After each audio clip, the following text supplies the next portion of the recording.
Welcome to another week of SAT TV News. I'm Alicia George. Thanks for joining us. Among the major developments, the court matter involving 5 police officers charged with murder adjourned to November 2014. Dominica-China Friendship Week officially commences. From the region, UNESCO examines wreck of Haiti's coast believed to be remains of Santa Maria. And internationally, UN appeals as Syrian refugees flood over Turkish border. In sports, Digital hosts successful Olympic Day torch run. We will bring you the details of these and other stories right after the break. Welcome back.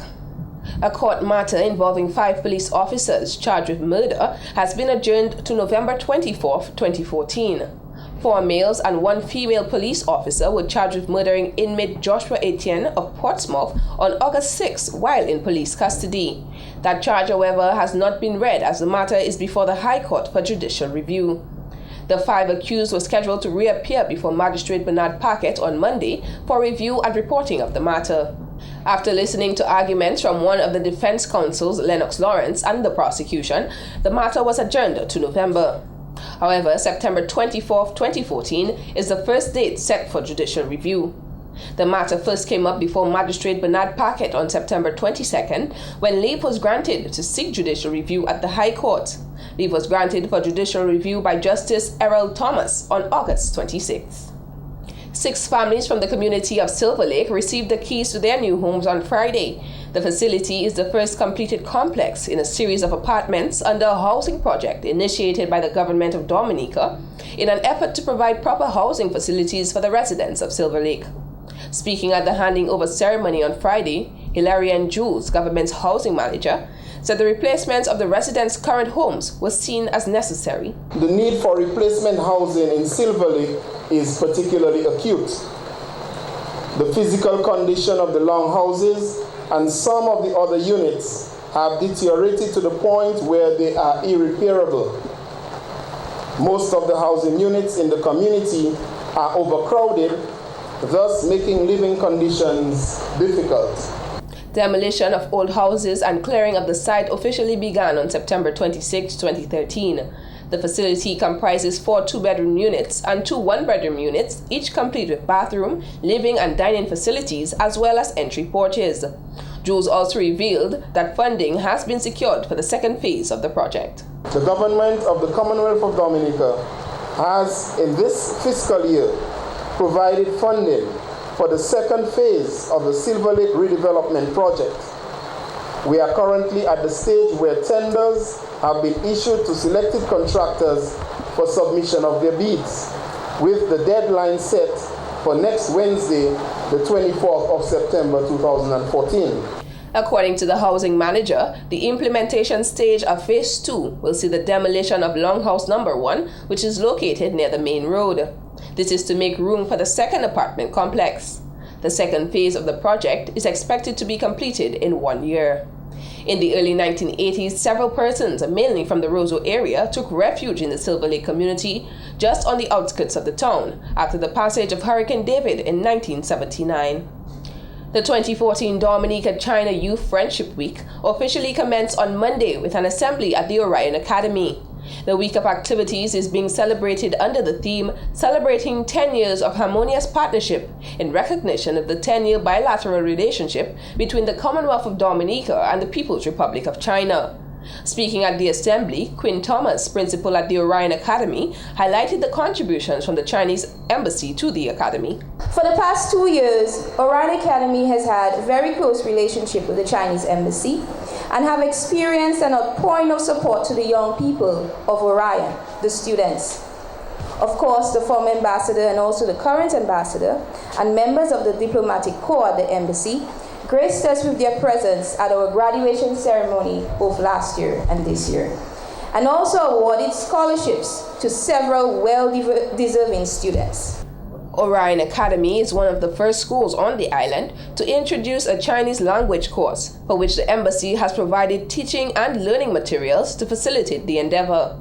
This year, the Academy represented Dominica in the school twinning program for the second Summer Youth Olympic Games held in Nanjing upon recommendation by the Chinese Embassy. The twinning program sought to encourage the exchange of culture, tradition, language, and relevant information about both countries, and is indeed a practical example of Dominica-China youth friendship. The Dominica-China Youth Friendship Week will continue with a movie night on September 24th, a table tennis competition on the 25th, a Chinese cuisine activity on the 26th, and will conclude with a football match at the Winter Park Sports Stadium on September 27th. Stay tuned for plans for Dominica's first evaluation of destination sustainability. Welcome back. The Ministry of Tourism and Legal Affairs and the Discover Dominica Authority, DTA, on Monday commenced Dominica's first evaluation of destination sustainability, which will come to an end on Thursday. Chief Executive Officer of the DDA, Colin Piper, said as part of the Sustainable Destinations Alliance for the Americas project, the DDA has partnered with Sustainable Travel International, an international non-profit organization that specializes in sustainable tourism solutions for destinations and businesses. He noted the company, whose Vice President Jeremy Sampson is on island, will conduct a focused assessment of the island's performance on 80 internationally recognized indicators for sustainable destination management. Through our participation in this essential initiative, we will work hard to ensure the power of tourism is harnessed for the benefit of the people of Dominica, positively impacting livelihoods and the protection of our natural landscapes and cultural heritage, continue to follow the sustainable tourism practices already in place, and confidently enhance our tourism, enhance how tourism is managed to ensure the long-term sustainability of this sector. To accomplish this, Dominica will align with global standards using leading frameworks for decision-making, measuring and managing tourism's impact, and sharing our story with the world. He said this partnership will increase local capacity and provide new leadership opportunities for Dominicans, build a better future for the island through tourism, and continued education and support for tourism management providers. Piper added Sustainable Travel International, along with Royal Caribbean Cruises and the Organization of American States, have partnered with 7 destinations thus far for the Sustainable Destinations Alliance for the Americas project.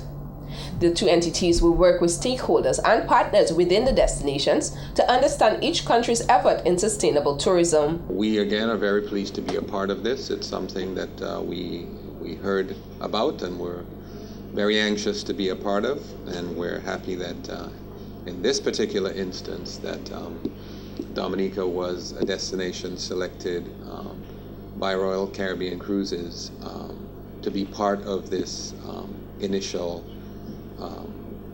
I wouldn't say pilot, but this initiative.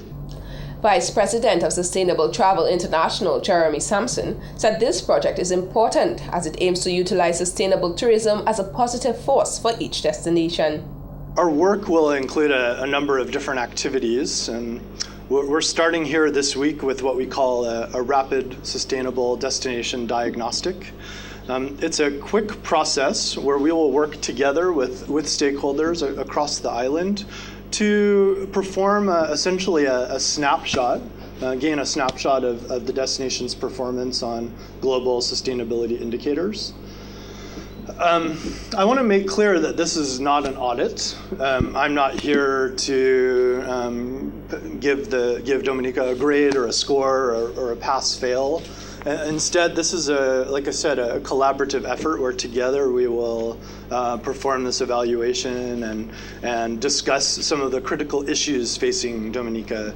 He said the goal for each destination is not to be perfect, but rather to work on the most important areas of sustainable tourism to improve the tourism product. Following the evaluation, the both entities will work on an action agenda in a month's time, which will aid in the resolution of priority areas identified during the evaluation. The action agenda is expected to be finalized by year's end.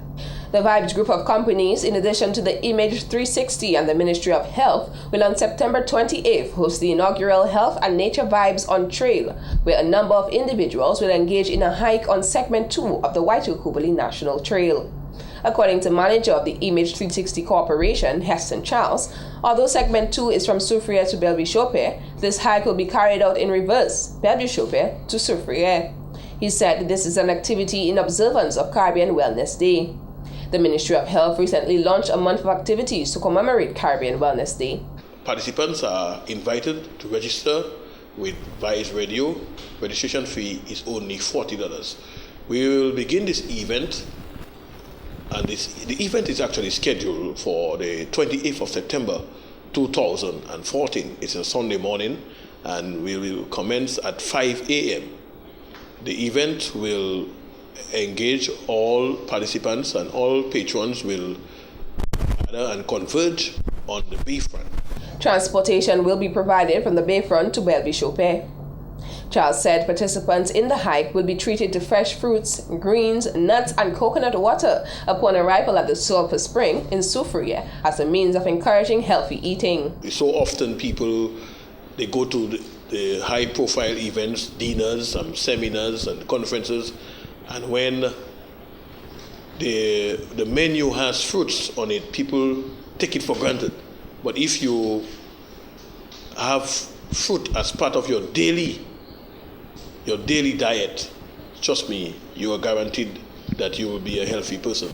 Following the hike, the participants will engage in sports including volleyball, football, cricket, swimming, and rounders on the beach. An exhibition will also be staged following the hike, which will include persons from the Ministry of Health, the Ross, and All Saints University Medical School students. The medical students on that day will engage in a number of free health checks for the public and various personnel from the credit unions on the island. Registration costs $40, which includes transportation, t-shirts, and snacks. Interested persons can call 440-8152.